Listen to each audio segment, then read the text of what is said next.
सरकार से एक ही मांग करते हैं, बिना शर्त 60 साल तक बहाल किए जाए। और 1959 के कानून के तहत हम भर्ती किए गए थे और भर्ती में 5वीं 8वीं 9वीं लिए गए थे। जो 1980 में 90 में जो भर्ती किए गए थे वे 9 मैट्रिक थे, लेकिन उस समय जो 80 में भर्ती हुए थे 85 पैसे पे भर्ती हुए थे।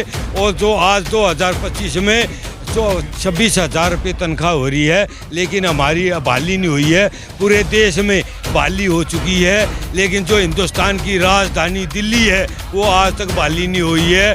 17 जनवरी 1984 में भारत सरकार ने आदेश किए थे, जिस होमगार्ड ने 3 साल नौकरी की है।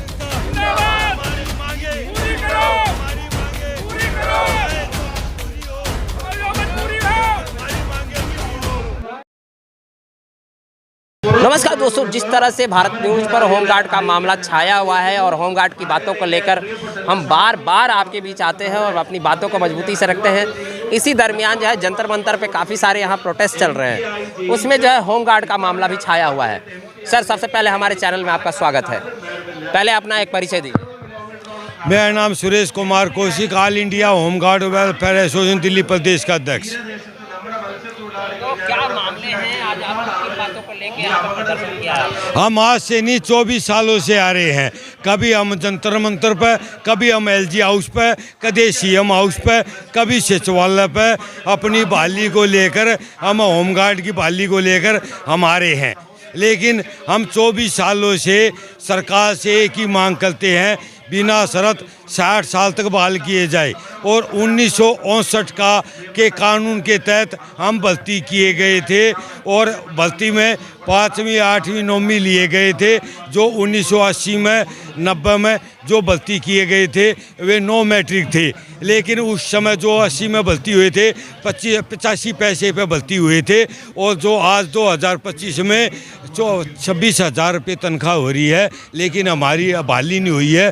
पूरे देश में बहाली हो चुकी है, लेकिन जो हिंदुस्तान की राजधानी दिल्ली है वो आज तक बहाली नहीं हुई है। 17 जनवरी 1984 में भारत सरकार ने आदेश किए थे, जिस होमगार्ड ने 3 साल नौकरी की है और उनके पास 45 दिन की ट्रेनिंग है और उनके पास अच्छा अनुभव है। जितने दिल्ली सरकार केंद्रीय सरकार के विभाग थे सब में होमगार्ड को भेजा जाए।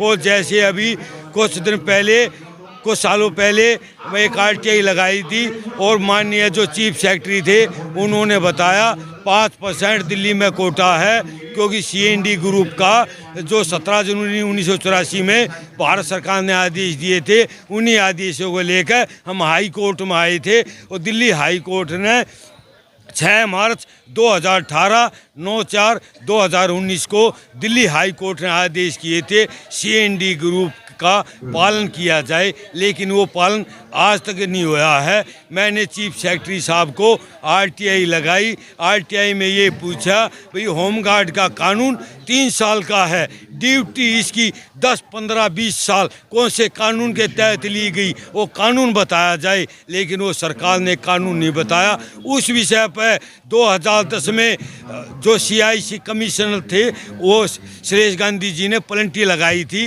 जो प्लेंटी लगने के बाद भी और चीफ सेक्रेटरी ने इन्होंने एक 822 आदमी जो पोस्ट में लगाने थे वे पोस्ट में वे लगाने थे 98 से लेकर 2001 तक जो निकाले गए थे। जो 1990 से लेकर 95 तक जो भर्ती हुए थे वे फॉरेस्ट में लगाने थे, लेकिन दिल्ली होमगार्ड विभाग ने धोखा पट्टी करके 2004 से लेकर 2007 की लिस्ट वो दे दी।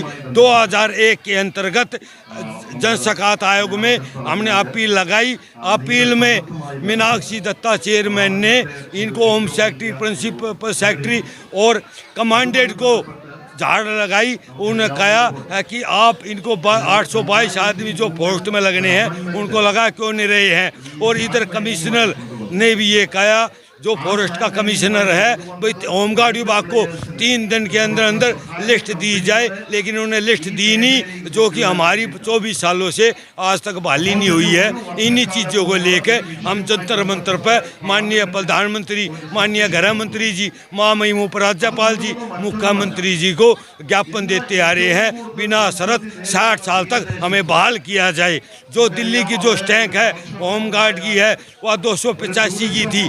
जो हमारे पास लोकसभा का जो क्वेश्चन है 2002 का, उसमें 17,505 बताए गए हैं कि जो कि वो होमगार्ड में भ्रष्टाचार था, वो भ्रष्टाचार ने शिष्टाचार खो दिया, जो आज तक हमारी बहाली नहीं हुई है। क्या कुछ मतलब कि इसका क्या निर्णय हो पाएगा, ऐसा कुछ लगता है?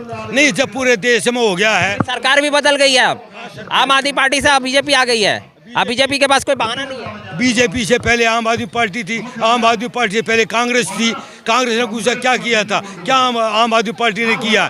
कुछ नहीं किया। अब ये सरकार आई है, जो बीजेपी की सरकार आई है, माननीय रेखा गुप्ता जी आए हैं, हमें विश्वास है कि ये हमारी सुनवाई करेगी, क्योंकि हमने 25 फरवरी 2025 को मिलने का एक ज्ञापन दिया गया था जी, हमारी जो समस्या है उनको सुन के हमारी समस्या को हल किया जाए, और हम जो 24 सालों से जो निकाले हुए हमारी मांगे हमें बिना शर्त 60 साल तक बहाल किए जाए। जो ऑन ड्यूटी चले हुए हैं उनको निकाला नहीं जाए। इन्हीं मांगों को लेकर हम जंतर मंतर पर प्रोग्राम 24 सालों से करते आ रहे हैं।